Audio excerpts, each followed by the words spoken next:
I could feel his breath steady, unsure, just inches from mine. The late autumn air outside did nothing to cool the fire between us inside the dimly lit guest room. His eyes searched mine, not with hunger, but with confusion, restraint, conflict. My heart thudded in my chest so loudly I was sure it echoed through the whole house. We weren't supposed to be here. Not like this. Not while my husband was sleeping just 20 feet away. And yet, we stood frozen, two silhouettes suspended in something we didn't know how to name. You should go, I whispered. I know, he said. But neither of us moved. For a long, agonizing second, the silence between us spoke louder than anything ever could. His hand didn't touch me. I didn't lean forward. But we both knew how close we were to crossing the line we'd been dancing around for weeks. Then a door slammed somewhere in the house. Everything shattered. Before I begin the story and tell you how everything really happened, answer this question: would you be able to forgive a loved one's betrayal? It started on Thanksgiving. The kind of day Norman Rockwell would have painted if he lived in suburban Iowa and wasn't afraid of silence. My husband had spent the morning buried in spreadsheets on his laptop at the far end of the table, periodically sighing loud enough for everyone to know he was very busy. His son had come home from college with one of his friends in tow, a tall, broad-shouldered guy with warm brown eyes and a relaxed grin that made everyone around him sit up straighter. I was doing what I always did, cooking, setting the table, smiling too much to hide how exhausted I was from smiling. The house was clean, the pumpkin pie was cooling, and the Macy's parade played softly in the background. But inside, it felt like I was watching the world from underwater. They arrived around noon. My stepson hugged me briefly, then disappeared upstairs to drop his bags. His friend stayed behind in the hallway, politely waiting for permission to enter as if the house were a museum. He introduced himself with a handshake that was somehow both firm and kind. Over the next few hours, I caught him looking at me in ways that didn't feel inappropriate, just aware. Attentive. Like I wasn't invisible. We all sat for dinner, my husband mostly on his phone, and I made awkward conversation to fill the spaces he didn't bother to. Everything tastes amazing, the friend said as he took another bite of stuffing. This cranberry sauce is like something from a food magazine. I smiled. It's canned. He laughed. Then you made canned taste like something it's not. That's a skill. Later, as we cleaned up, he helped me in the kitchen while the others sprawled across the living room watching football. I didn't ask him to stay. He just did. You look exhausted, he said, scrubbing a plate with more care than anyone needed to. It's been a long year, I replied. Then I added, without really meaning to, my shoulders are killing me. You should get that looked at, he said. I laughed softly. I don't think you can see a doctor for loneliness. The words left my mouth before I realized what they meant. He paused, looked up, met my eyes. The air tightened around us, and just like that, I found myself stepping back. He didn't move toward me. He didn't need to. The room had already changed. The next day, my husband left early for a flight. Business in New York, he'd said. Gone for 2 nights, back Sunday. I barely looked up from the sink when he told me. Just nodded. And just like that, I was alone in the house, with a guest. Around noon, I found myself on the back patio, wiping down the dusty outdoor chairs. The air was crisp but not cold. He came outside with 2 mugs of coffee and handed me one. For a moment, we just stood there in silence, the suburban world buzzing softly around us, distant leaf blowers, dogs barking, the muted hum of tires on pavement. You ever get bored out here? He asked. Every day. He took a sip of coffee. Why stay?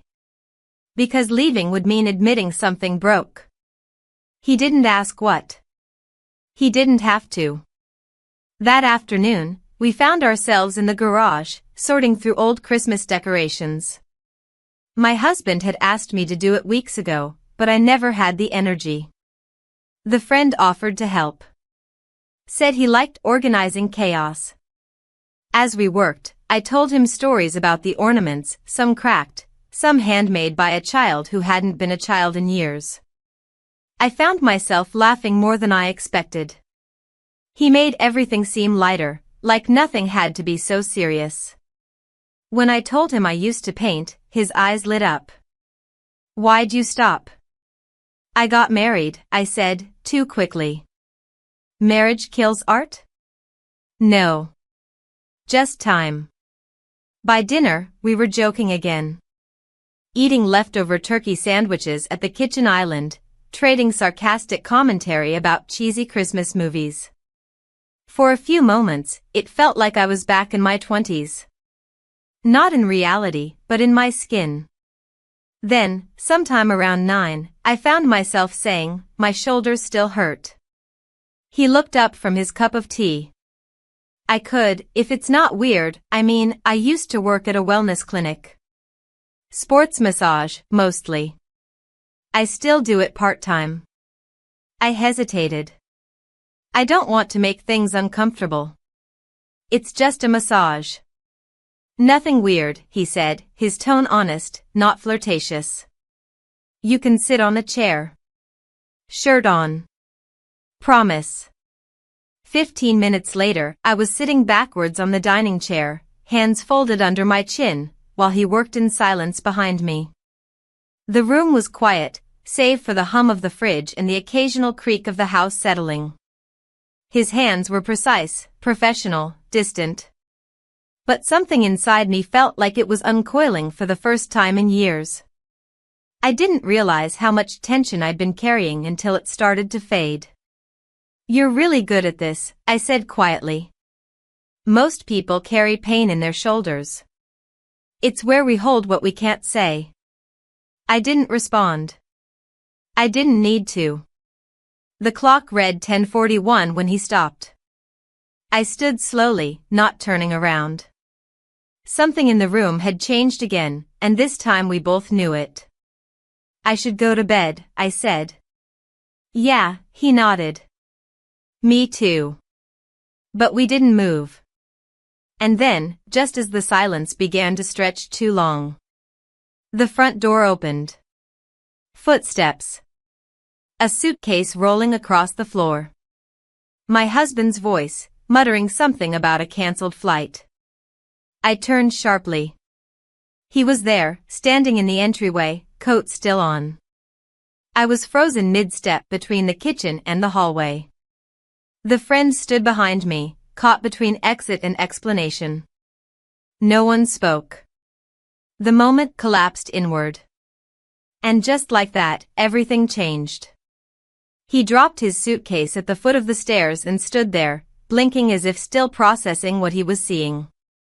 I don't know how long we held each other's gaze, my husband and I, long enough to register the confusion turning into suspicion.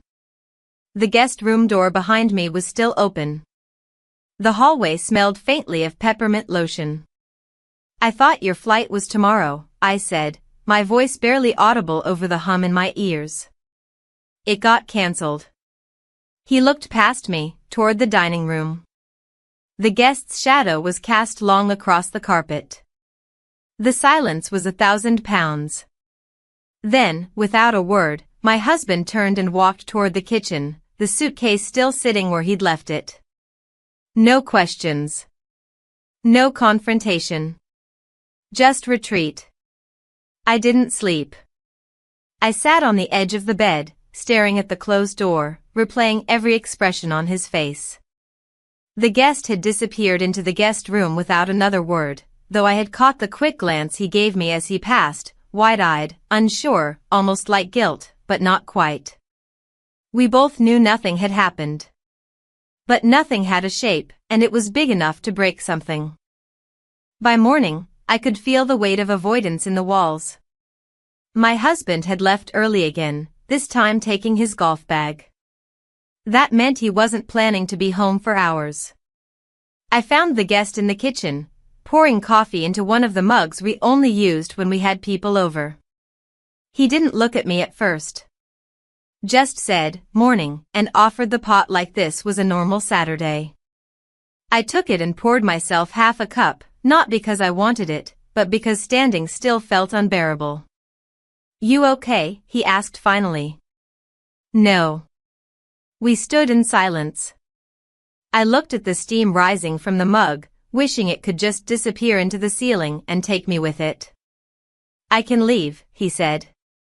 "You don't have to." But even I didn't believe that.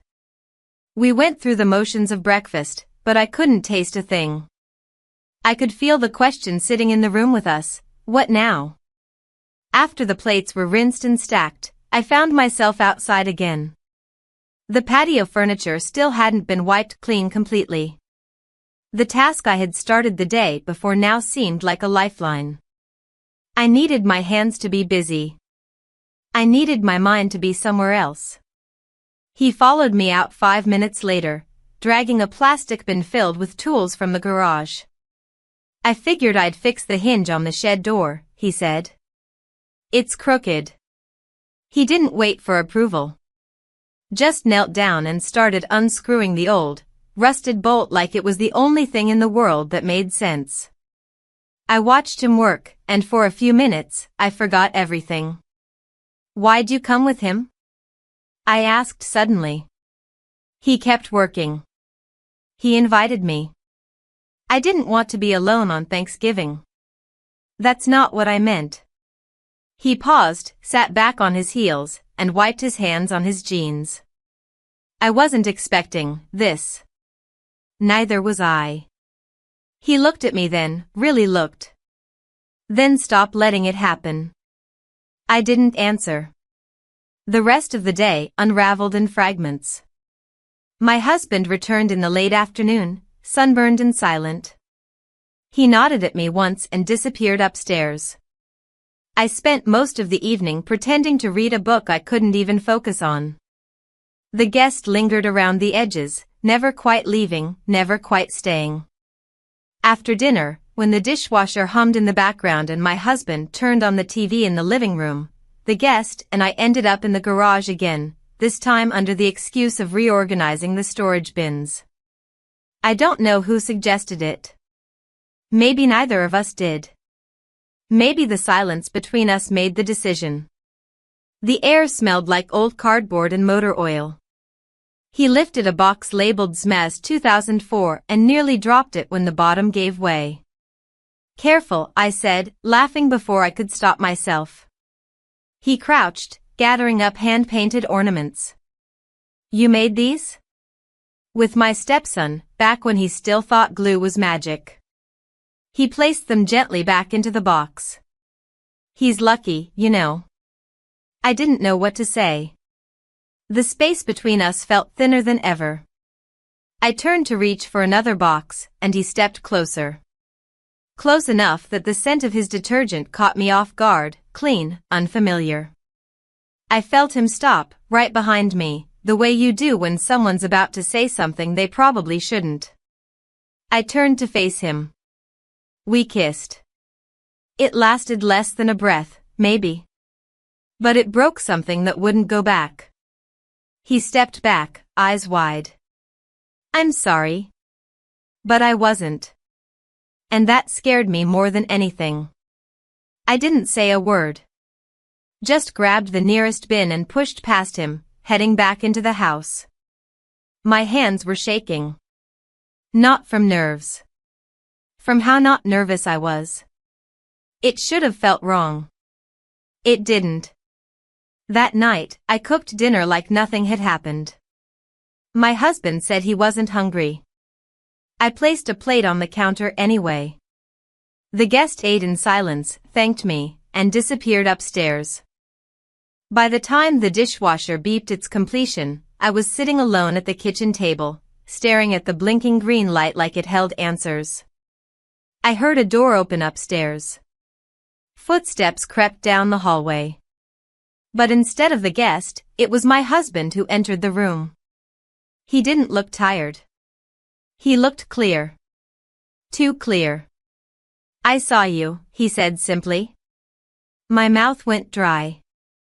Saw what? In the garage. Earlier. I came back for my sunglasses. Through the window. My hands curled against the edge of the table. He didn't yell. He didn't accuse. He just stood there, then walked to the fridge and poured himself a glass of water. Then he turned to me, lifted the glass, and said, "Don't worry. I won't say anything to him. He's just a kid. Doesn't know better." I waited for the rest of the sentence. "But you," he added quietly. "You knew." He left the room. I didn't move for 10 minutes. Maybe more. I sat there, feeling the walls close in around me, trying to make sense of what just happened. Then I realized. He wasn't angry. He was done. I didn't sleep that night, not even for a minute. My husband's words kept replaying in my head, every syllable heavier than the last. He didn't raise his voice. He didn't cry. He didn't accuse. He just stated the truth, calmly, like reading the final line of a book he already knew the ending to. By morning, I found him in the kitchen dressed for work, pouring coffee into a travel mug like it was any other weekday. He didn't look up as I entered.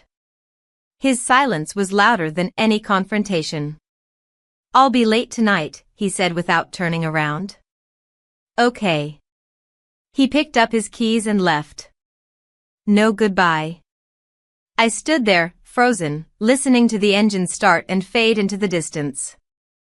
Then came the sound of another door, quieter, softer, the guest stepping out of the guest room. He had heard it too.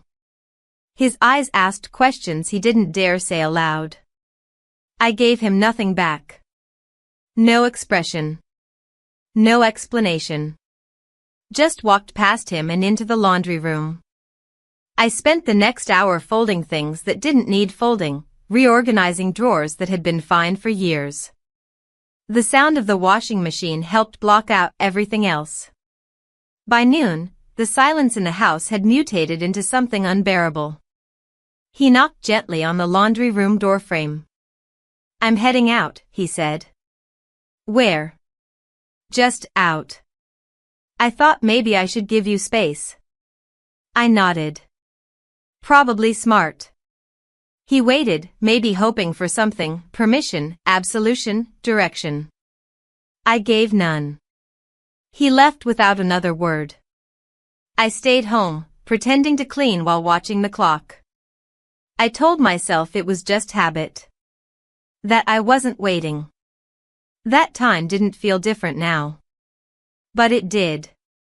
When he returned hours later, I heard the crunch of gravel before the door even opened. My heart jumped, which annoyed me more than anything.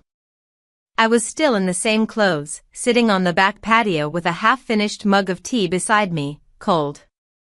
He stepped outside and stood a few feet away, not sitting, just watching the trees like they might tell him what to do.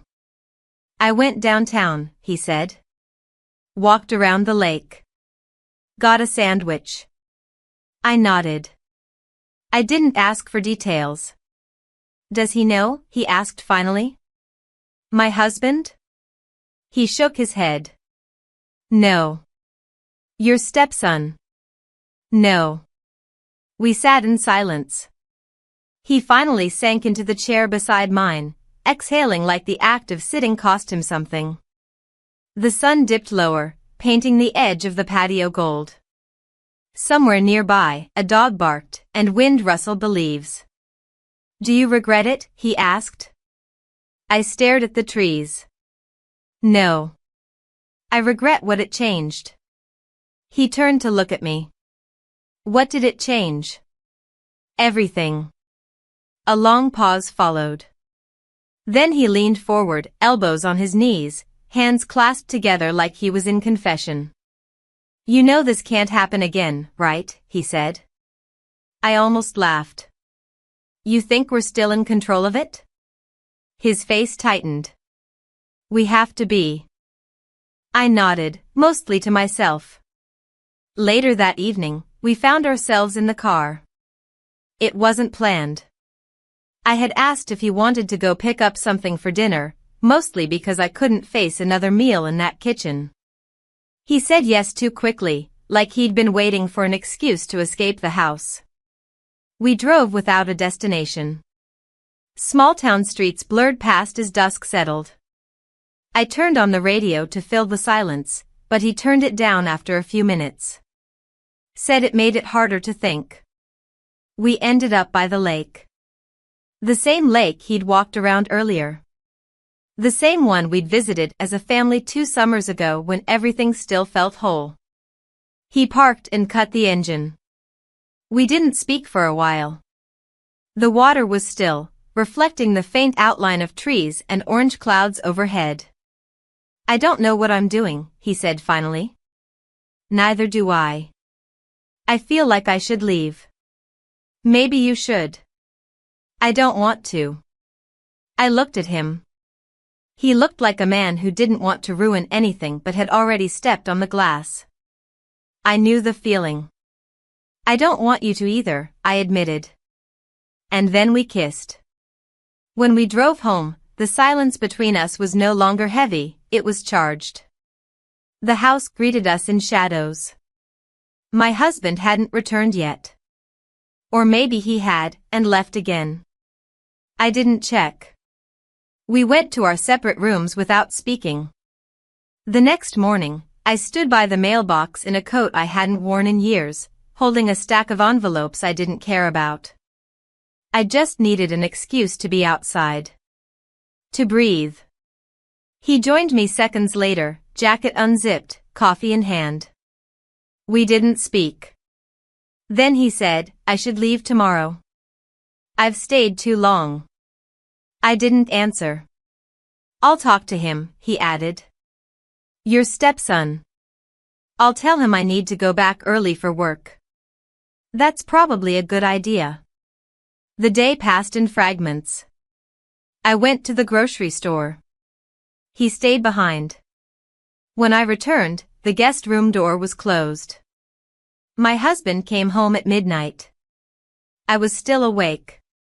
Sitting on the floor of our bedroom, sorting through old boxes of photos I hadn't looked at in years. He walked in, saw the mess, and said nothing. Just stepped over them and opened the closet. I'll be in the den, he said. That was it. The next morning, I awoke to the smell of bacon and eggs. I walked into the kitchen and found the guest cooking, pan sizzling, sleeves rolled up. He looked up, surprised to see me awake so early. Thought I'd make breakfast. One last thank you. I nodded. Sat down at the island. You know, he said as he plated the food, I never meant to complicate anything. You didn't, I said. Life was already complicated. You just moved the furniture around. He smiled faintly. We ate quietly. After breakfast, he packed. By noon, he was at the front door with a duffel bag over his shoulder. My stepson was supposed to drive him to the train station after lunch. I watched from the window as he placed the bag in the back seat. My husband came downstairs just as I was walking back toward the kitchen. He looked at me, then at the half-eaten breakfast still on the table. You cooking for him now? I didn't respond. He walked to the window, watched the car pull out of the driveway, then turned back to me. You're going to see him again. It wasn't a question. And he was right. Because the real twist wasn't that I had kissed him. The real twist was that I didn't feel like hiding it anymore.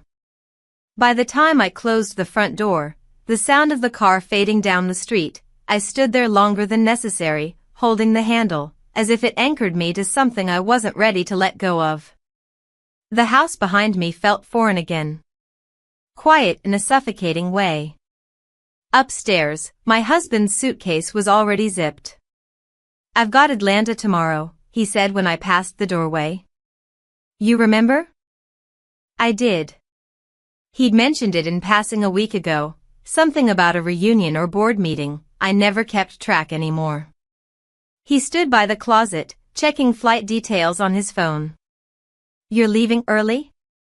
I asked. He nodded. Red eye.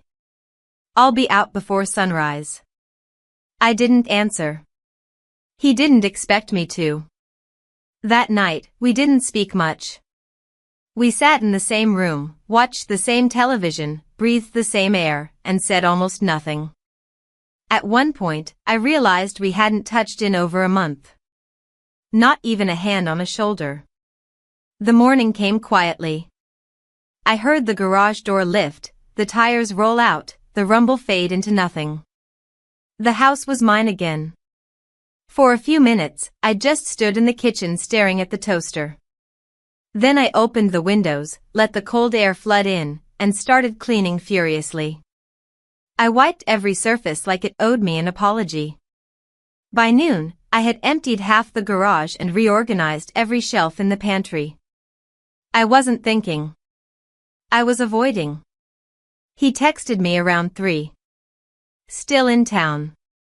Thinking of stopping by. That okay?" I didn't reply. I just left the front door unlocked. He arrived with a grocery bag in one hand and a six-pack in the other. Said something about making dinner since it was his last night before heading west. I didn't ask what he meant by west. I didn't ask where or for how long. We cooked in silence. The kitchen smelled like butter and rosemary. I handed him a knife. He chopped garlic. We moved around each other without instruction, like we'd done this before. "I shouldn't be here," he said finally. "I didn't ask you to come." "I know." He set the knife down, exhaled through his nose, and turned toward me. "But I wanted to." Later, we sat on the floor in front of the fireplace with plates balanced on our knees, eating too fast, not because we were hungry, but because it kept our mouths full. I kept expecting him to say something meaningful.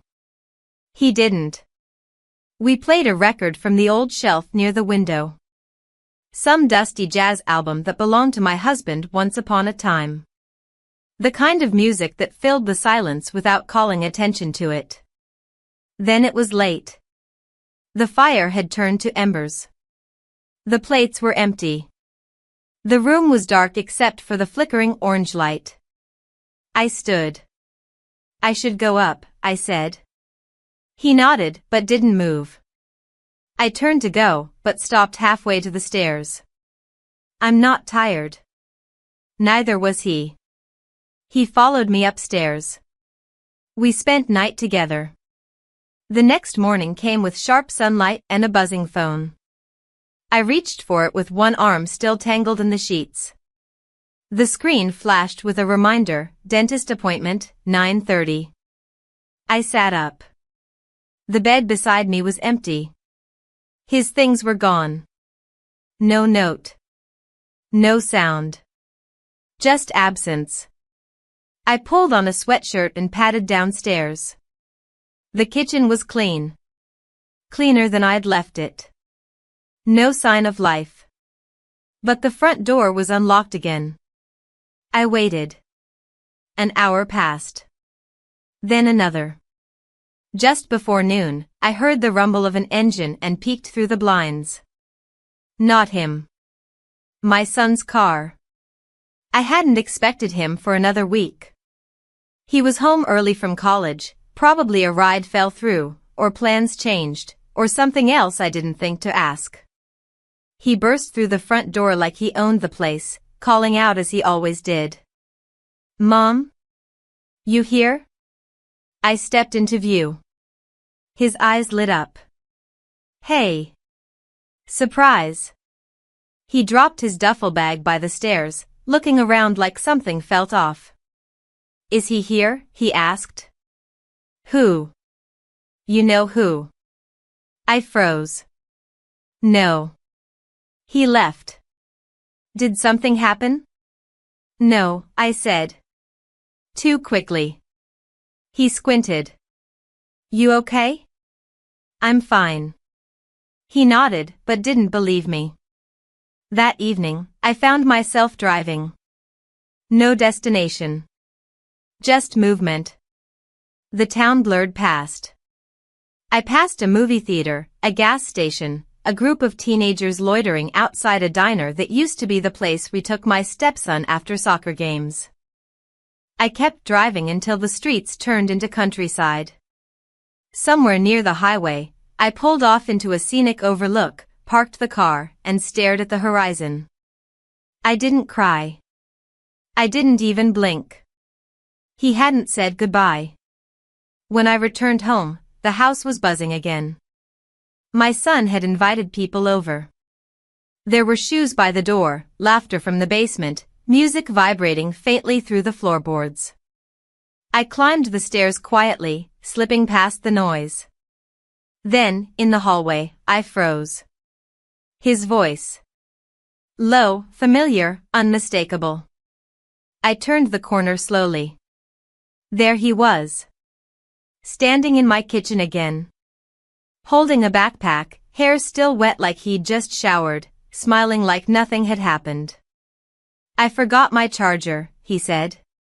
My son stood beside him, opening the fridge, completely unaware of the stillness between us. I told him I could swing by and grab it, he added casually, glancing sideways at me. I forced a nod. Right. My son looked back and forth between us. You guys good? We're fine, I lied. Then, from behind him, my son pulled out 2 beers. I'm gonna show him the new setup in the garage, he said. He tossed one of the beers to him, and they both disappeared outside, laughing about something I couldn't hear. I stood frozen in the kitchen, heart hammering again. Because in that moment, the real twist hit me like a train. He wasn't here for me. He was here for my son. I stood in the hallway, gripping the edge of the wall like it could keep me upright. Their voices drifted from the garage, casual and warm, layered with laughter. There was no tension in the way they talked to each other. None of the weight I carried in my chest existed between them. I walked back into the kitchen, but the silence there was louder. I poured a glass of water and didn't drink it. My hand trembled just enough to make the ice clink against the rim. That sound somehow made everything real. He had come back. Without warning. Without explanation.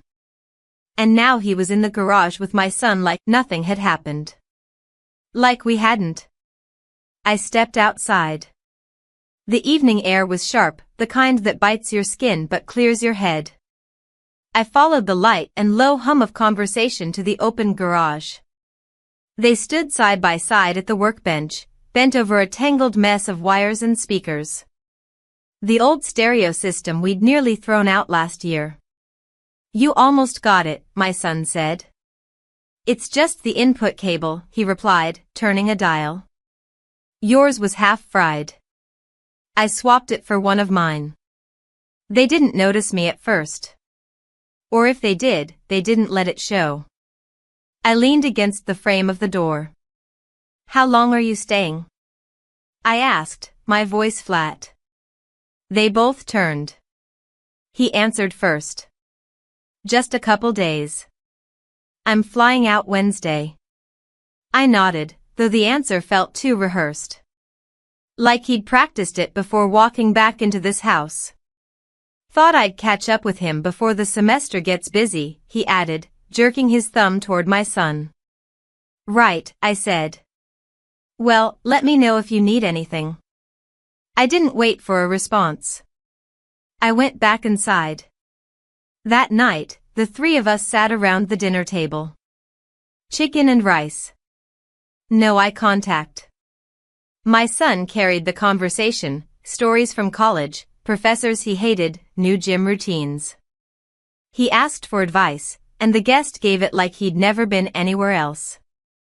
The 2 of them slipped into their rhythm easily. Laughing, joking, teasing.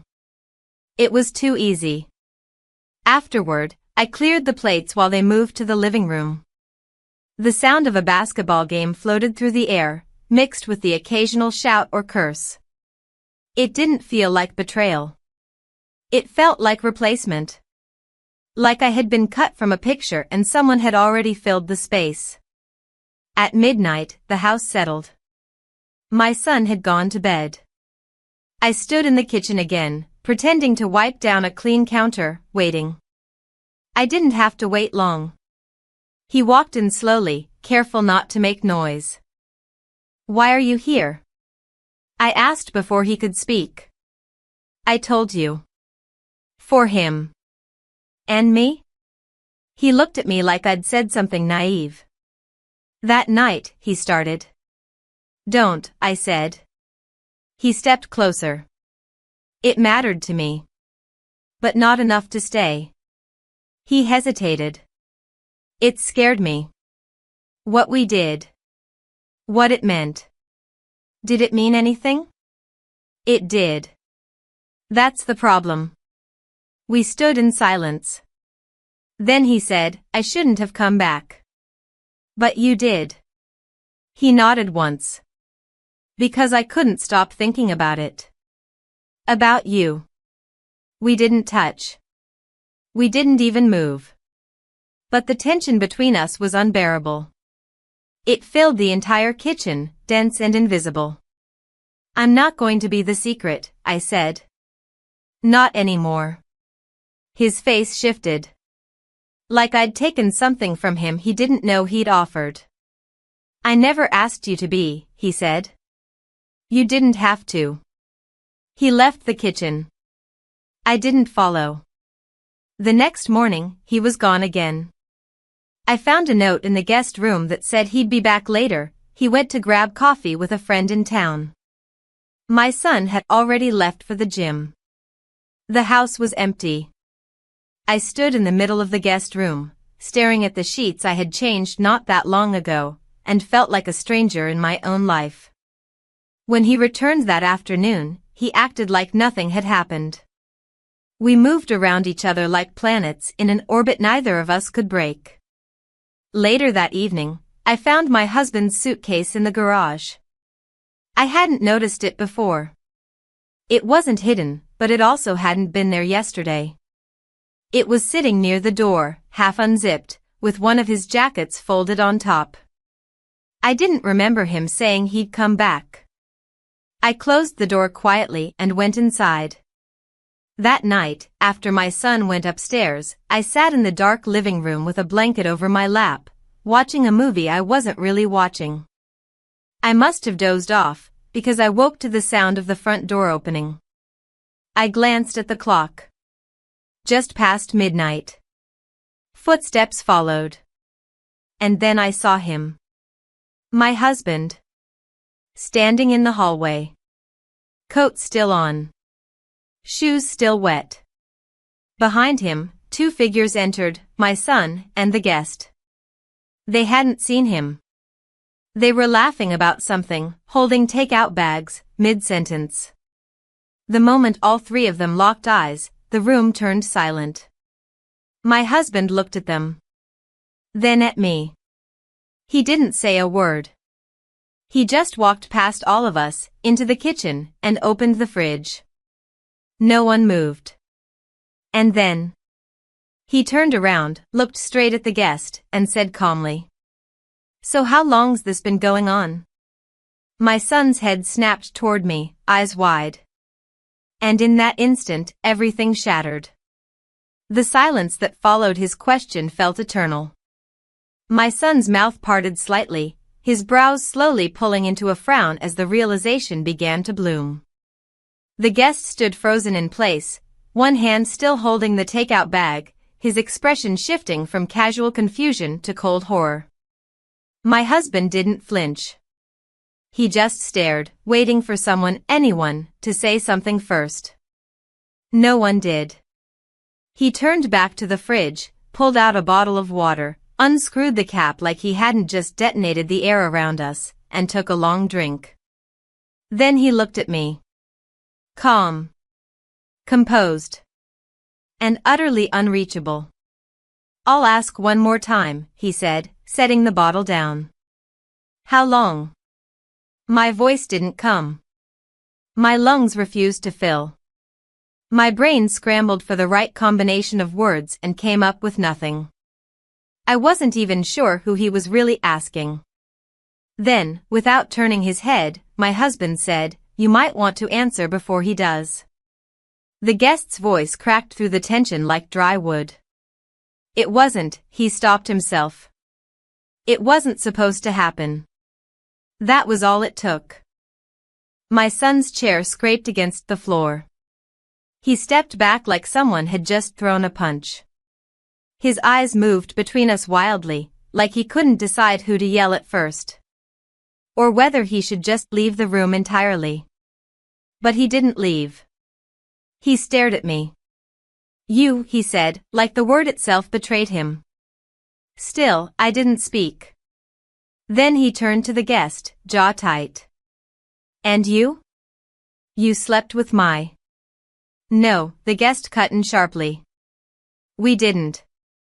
"Not like that." "Not like that," my son repeated. "What does that even mean?" I stepped forward.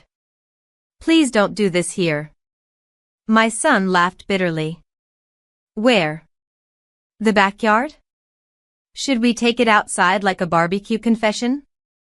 The guest set the takeout on the counter, slowly, like any sudden movement might break the room further.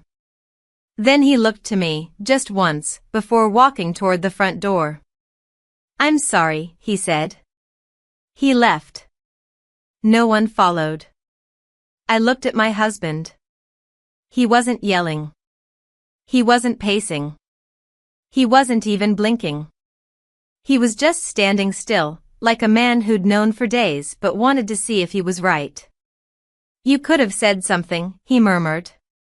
"You weren't here," I finally said. That was the only truth I had left. He nodded once, not in agreement but acknowledgement. Then he walked out too. My son didn't say a word. He stood in the middle of the kitchen, his chest rising and falling fast, his hand clenching around nothing. I reached out. He stepped back. "I didn't mean for this to happen," I said. "But it did," he replied. Then he went upstairs and closed the door. The next morning, the house was soundless. No footsteps, no kitchen noise, no front door swinging open. Just a stillness that felt earned. I sat alone with cold coffee, watching the shadows move across the floor. Around 10, I heard a suitcase roll across hardwood. I looked up. My husband passed through the hallway, not stopping, not even glancing in my direction. He walked out the front door and didn't close it all the way. I followed him outside. He was loading the trunk. "You're leaving?" I asked. He didn't stop. "You left first." "I never wanted this." "Then what did you want?" I didn't answer. He shut the trunk and faced me fully for the first time. "You know what's worse than betrayal? How quiet it is." The car pulled away, and I stood in the driveway watching him go, wondering when exactly we had stopped recognizing each other. That night, I found my son in the garage. He was sitting on the floor, back against the dryer, staring at nothing. A half-empty can of soda sat next to him. He didn't look up when I entered. "I never saw it," he said. "There wasn't anything to see," I replied. "Not until it was too late." "He trusted you. Both of you." "I know. I don't think I can stay here." I nodded. "You don't have to." He stood slowly. "I'm going back to campus. Early." "When?" "In an hour." He didn't wait for me to respond. He went inside, and I heard his footsteps disappear up the stairs. I sat down in the spot he'd just left and stayed there until the cold started to numb my arms. Then the doorbell rang. I didn't move at first. It rang again. When I opened it, I expected to see him as the guest. But it was my husband. He looked different. Not angry. Not hollow. He walked in without asking.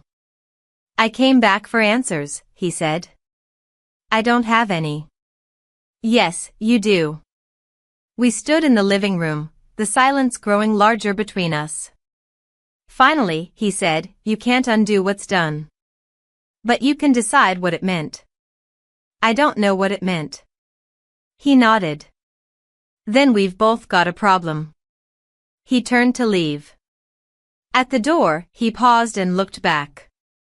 I'm not coming home until you do. Then he was gone again. I closed the door, leaned against it, and exhaled everything I'd been holding. And just when I thought the day was over, my son walked down the stairs, bag over his shoulder, eyes fixed ahead. He stepped outside without a word. And waiting for him by the curb, standing beside the car, holding the same old backpack, was him. The guest.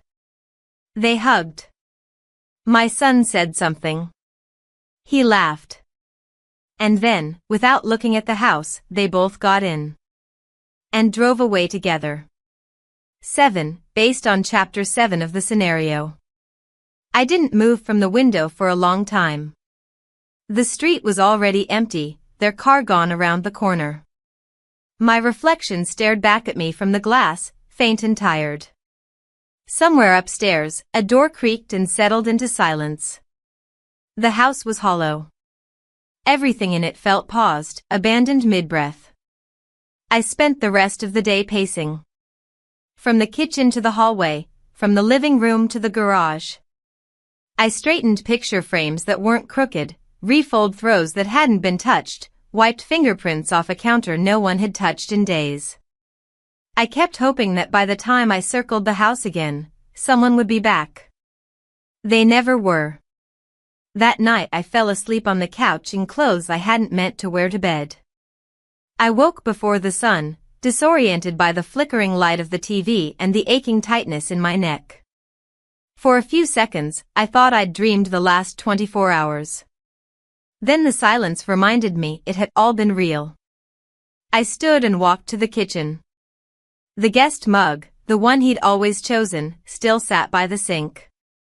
I stared at it for a long time, then moved it to the back of the cabinet. As if hiding it would undo anything. By midday, I heard the first sound of life since they left, a knock at the door. I opened it without thinking, heart jumping too quickly. It was a neighbor, older, holding a box of cookies she said she had baked too many of. She didn't ask questions. She didn't stay long.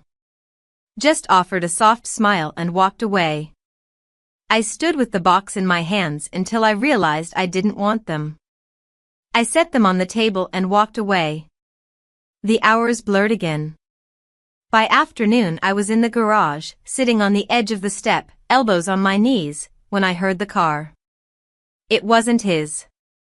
It was my husband's. He pulled into the driveway and didn't get out for a while. I stayed where I was, watching through the small window in the garage door. Eventually, he stepped out, suitcase still in the back seat. He walked up the steps without ringing the bell, using his key like nothing had changed. He walked in. Saw me. Closed the door quietly behind him. Neither of us spoke. He placed his phone on the counter, jacket on the hook, as if he'd only been out for an hour.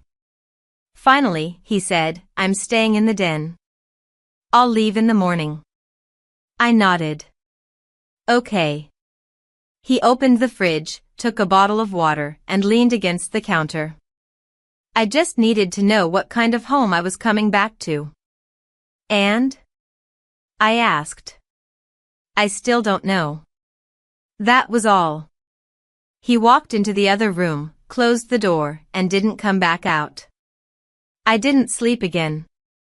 I lay awake, eyes fixed on the ceiling, listening to the sounds of the house, the creaks, the quiet sigh of the heat kicking on, the ticking of the hallway clock. In the morning, he was gone again. The note on the table was short. I'll reach out when I figure out what I need. I stared at it, unsure whether to keep it or burn it. In the end, I left it exactly where it was. By noon, I packed a small bag. Not because I had somewhere to go, but because I couldn't stay still anymore. I got in the car and drove, past the strip mall, past the park, out toward the edges of town. Eventually, I pulled into the parking lot of a small cafe we used to visit years ago, back when the weekends still felt like something to look forward to. I sat at a corner table with a lukewarm coffee, watching couples pass by outside the window. The sky had turned overcast, and the wind carried a chill that hinted at the coming winter. I thought of holidays. Of how none of this could be reset in time. Of how strange it felt to grieve something you weren't even sure you wanted anymore. Around 3, I drove back.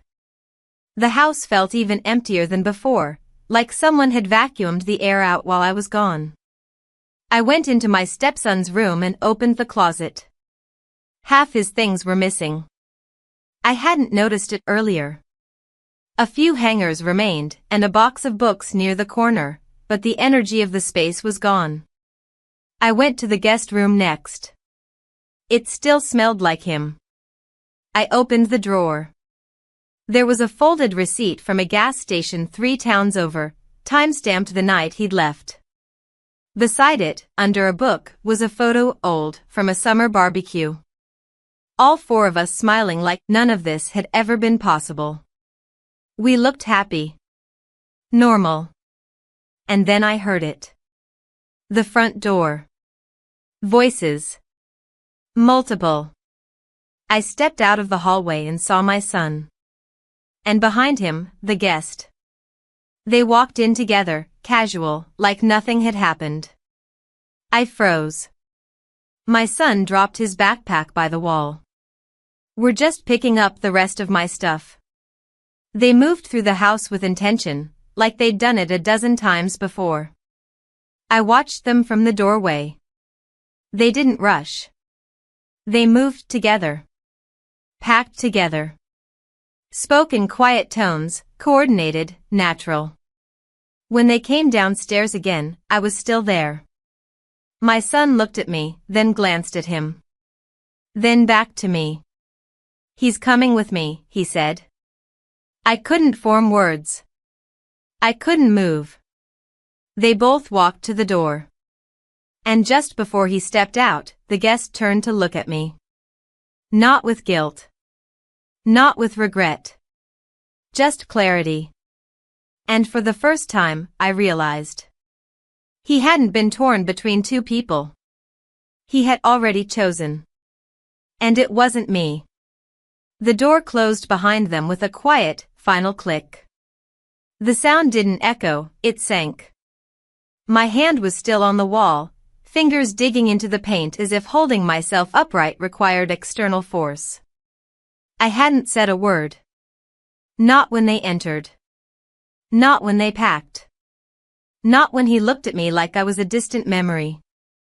I walked into the living room on autopilot, past the couch, past the fireplace, and stopped in front of the window. I watched their car pull away, the tail lights blinking against the late afternoon sky. I didn't cry. I didn't move. I just stood there, trying to process how something that had felt so tangled, so impossible to escape, could leave so swiftly. The house was colder now. Not in temperature, something deeper. Every corner of it felt emptied out, not just of people but of context. Without them, the furniture lost its meaning. The mugs, the blankets, the old family photos, everything now belonged to a version of the house that no longer existed. I walked into the kitchen and sat down at the table. For a long time, I didn't move.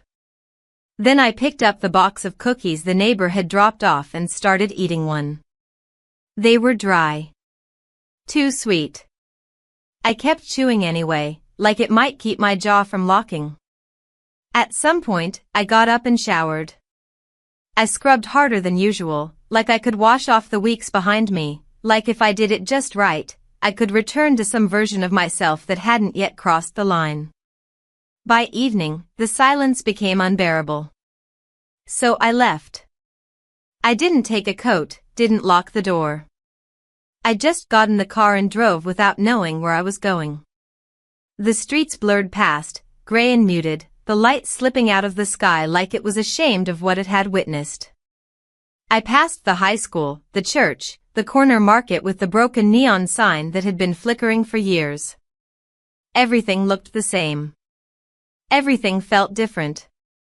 I ended up at the park. It was nearly empty. A few kids in the far field, their laughter faint and distant, a couple walking their dog in slow, lazy circles. I sat on a bench near the basketball court and just breathed. The cold air bit at my cheeks and filled my lungs like a reminder that I was still here. Still breathing. Still standing. I stayed there until the sun disappeared completely, and the street lamps buzzed to life. When I returned home, the house looked untouched. As if time hadn't moved while I was away. I walked through each room like I was checking for something missing, but nothing was. That almost made it worse. I went upstairs and opened the closet. I packed. Not a lot. Just enough. A bag. A coat. A few pieces of clothing that didn't remind me of anything.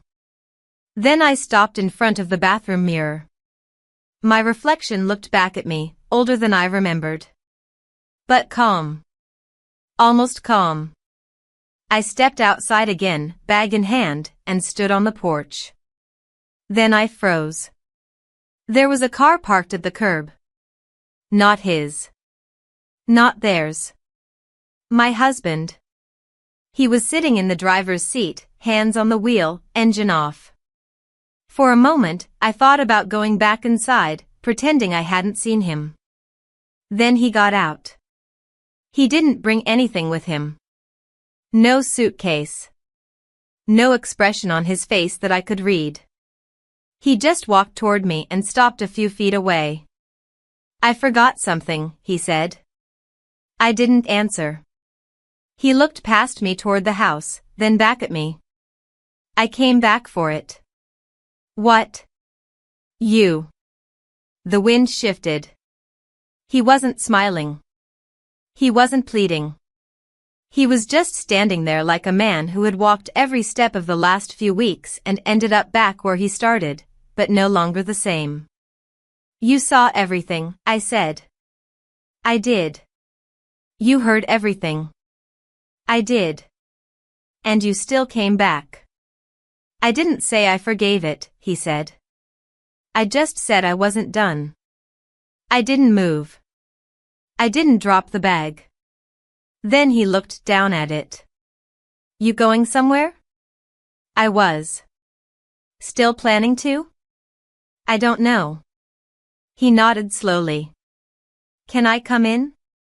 I stepped aside.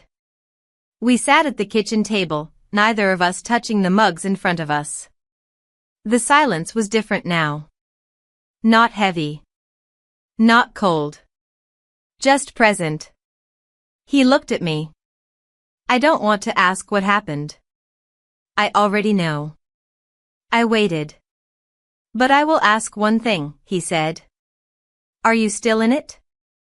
In what? Whatever you were feeling for him. I thought about it. No, I said. He breathed in. Do you miss him? Yes. But you wouldn't go after him? I shook my head. Not anymore. He looked down at the table, then back at me. Then let's stop burning down the rest of the house. He stood. I'll be back in the morning, he said. You decide by then. And then he walked out, just like that. I stood by the table, unsure if I should sit, run after him, or lock the door behind him. But I didn't get the chance. Because just as the door closed, it opened again. Not him. Not my son. But the guest. Holding the bag I had packed. The one I had left outside by accident. He looked surprised to see the house lit. He looked even more surprised to see me standing there, alone. "I thought you were gone," he said. "I was about to be." He held out the bag. I took it. Then, from the shadows behind him, another figure stepped forward. My son. No expression. Just a single question in his eyes. He looked from me to him, then past both of us, and said, calmly, "Are we all living here now?" And in that moment, I realized nothing had ended. Not yet.